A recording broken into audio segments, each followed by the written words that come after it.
শেখ হাসিনার একটি অডিও বেশ ভাইরাল হয়েছে। তিনি তো নিয়মিত তার নেতাকর্মীদের সঙ্গে অডিও কনফারেন্সে যুক্ত হন।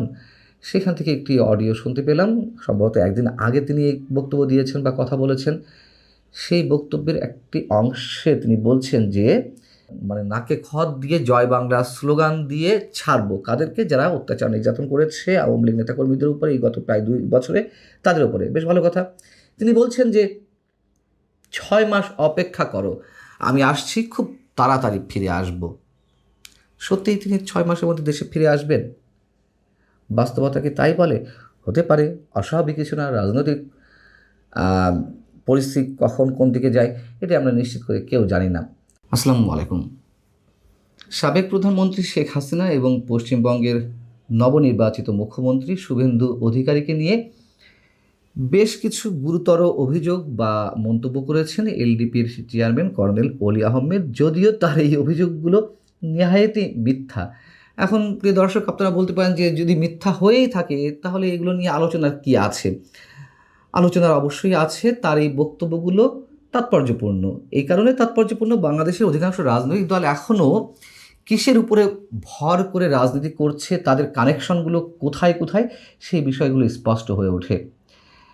তিনি কি বলেছেন সেটুকু আগে একটু জানিয়ে রাখি আপনাদের। তিনি বলেছেন যে শেখ হাসিনার পরামর্শে ভোট ইঞ্জিনিয়ারিংয়ের মাধ্যমে ভারতের পশ্চিমবঙ্গের শুভেন্দু অধিকারীকে ক্ষমতায় বসানো হয়েছে। চিন্তা করে দেখেন, কিছুদিন আগে পশ্চিমবঙ্গে যে নির্বাচন হয়েছে সেখানে বাংলাদেশ থেকে দীক্ষিত হয়ে নির্বাচনে কারচুপি করা হয়েছে শুভেন্দুর পক্ষে। মমতাকে হারিয়ে শুভেন্দু অধিকারীকে ক্ষমতায় বসানো হয়েছে। মোটা দাগে এই হচ্ছে তার মন্তব্য। এখন যে কারণে বলছিলাম যে এদেশের অধিকাংশ রাজনৈতিক দল এখনও পর্যন্ত কিসের উপর ভর করে তারা রাজনীতি করছে অথবা তাদের রাজনৈতিক পুঁজিটা কী। আমরা জানি যে কর্নেল অলি আহমেদ সবশেষ বাংলাদেশে যে নির্বাচন হলো, ত্রয়োদশ জাতীয় সংসদ নির্বাচন, সেই নির্বাচনের আগে জামাত নেতৃত্বাধীন জোটে যোগ দিয়ে তিনি নির্বাচন করেছেন এবং শোনা যায় যে বড় ধরনের গিভ অ্যান্ড টেকের মাধ্যমে তিনি জামাতের জোটে যোগ দিয়েছিলেন। যাও, সেগুলো নিয়ে তো আলোচনা আছে। এখন তিনি যে বক্তব্য দিয়েছেন সেই জায়গা থেকে প্রথম প্রশ্ন, শেখ হাসিনার বিরুদ্ধে অভিযোগ জানানোর মতন অনেক কিছু আছে, কিন্তু এই ধরনের বেসামাল কথাবার্তা কেন? শেখ হাসিনা এতটাই শক্তিশালী হয়ে আছেন ভারতে অবস্থান করে বা আশ্রয় নিয়ে যে ভারতের মতন দেশের একটি রাজ্যে কে মুখ্যমন্ত্রী হবে সেটা নির্ধারণ করে দেন শেখ হাসিনা, আর শেখ হাসিনা সেই পরামর্শ অনুযায়ী চলেন সেখানকার প্রধানমন্ত্রী নরেন্দ্র মোদী।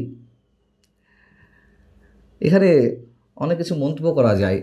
আমরা তো আর বিশেষ বেসামাল অবস্থায় থাকি না, অতএব মন্তব্য করার জায়গা থেকে নিজেকে সামনে রাখতে হচ্ছে। যাই হোক, ভারত বিরোধিতা ছাড়া এদেশের অধিকাংশ রাজনৈতিক দলের এখনও কোনো পুঁজি নেই। আমরা দেখেছি কথিত বিপ্লবী যারা রয়েছেন এনসিপির হয়ে, সাবেক ছাত্র সমন্বয়ক, তারা তো ডক্টর ইউনূস সরকারের সময় পুরো 1.5 বছর ভারতের বিরুদ্ধে বিপ্লবী সংগ্রাম করে ভারতের 7 সিস্টার্স বিচ্ছিন্ন করে যা ইচ্ছে তারা তাই করেছে। তারা নরেন্দ্র মোদীকে ক্ষমতা থেকে টেনে হিঁচড়ে নামিয়েছে এবং তার একটু আপগ্রেডেড ভার্সন হচ্ছেন এই কর্নেল অলি আহমেদরা। দ্বিতীয় প্রশ্ন যদি এভাবে উত্থাপন করি যে মমতার জন্য দরদটা কেন উতলে উঠছে, তার মানে কি এই যে আমরা যে শুনি বা জানি তৃণমূল কংগ্রেসের মমতা বন্দ্যোপাধ্যায়ের সঙ্গে এদেশের কথিত ইসলামপন্থী মৌলবাদী রাজনৈতিক বেশ কিছু প্রতিষ্ঠানের সঙ্গে বা দলের সঙ্গে একটা মারাত্মক কানেকশন ছিল। এদেশে মৌলবাদী শক্তির উত্থানের যে একটি ধারা বা একটা পর্যায়ে আমরা দেখেছি, পশ্চিমবঙ্গের মমতা বন্দ্যোপাধ্যায়ের একটা যোগসাজশ ছিল এবং 24শে যে গণঅভ্যুত্থান সেটির পিছনেও মমতার এক ধরনের পার্টিসিপেশন ছিল। তার কারণ পশ্চিমবঙ্গে আমরা দেখেছি মৌলবাদী সংগঠনগুলো যেভাবে একেবারে জ্বালাওপোড়া আন্দোলন শুরু করেছিল শেখ হাসিনার সরকারের পতনের জন্য। বিজেপি নরেন্দ্র মোদীর যে ভারতীয় জনতা পার্টি, সেই দলটির যে হিন্দুত্ববাদী মৌলবাদী রাজনীতি, সেটিকে নিশ্চয়ই আমরা সমর্থন করি না। কিন্তু তারা সেসব বিষয় কিছু না বলে মমতার পক্ষে দাঁড়াচ্ছেন। রহস্যটি আসলে কোথায়? এবং বিজেপি সম্পর্কে একটি কথা না বললেই নয় যে আমরা জানি যে বিজেপি হিন্দুত্ব মৌলবাদী সংগঠন, কিন্তু তারা তো ভারতের জাতীয়তাবাদে বিশ্বাসী। এদেশে যে মৌলবাদী রাজনৈতিক সংগঠনগুলো রয়েছে ইসলামপন্থী, তারা কি বাঙালি জাতীয়তাবাদী বা বাংলাদেশি জাতীয়তাবাদে বিশ্বাসী? তারা তো ৭১কেই স্বীকার করে না। এবং কর্নেল অলি আহমেদরা এই দেশকে জন্ম দিলেও পরবর্তীতে তারা তাদের আদর্শ ধরে রাখতে পারেননি বিশেষ সুবিধাবাদিতার জায়গা থেকে। মমতা বন্দ্যোপাধ্যায় যে তিস্তার পানি চুক্তি প্রায় ১.৫ যুগ ধরে আটকে রাখলেন, সে বিষয়ে তো কর্নেল অলিরা কখনো মুখ খোলেননি, কথা বলেননি।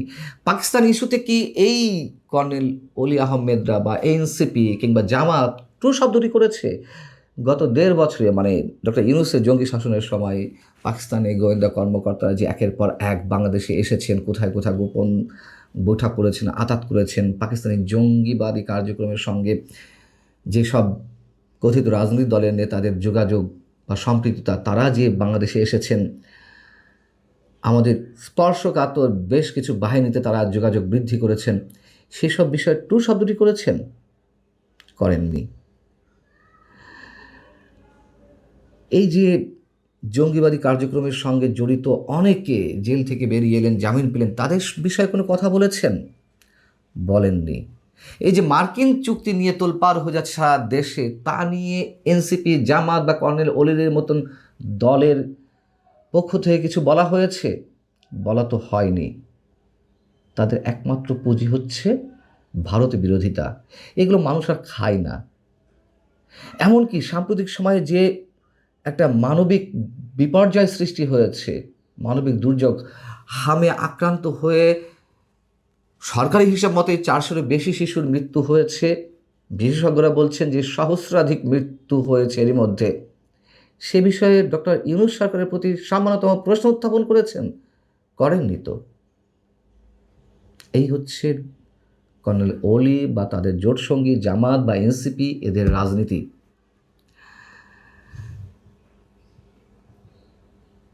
এর সঙ্গে আরেকটি বিষয় উল্লেখ না করলেই নয়, যদিও কর্নেল অলি বিষয় নয়, বরং শেখ হাসিনা প্রসঙ্গ।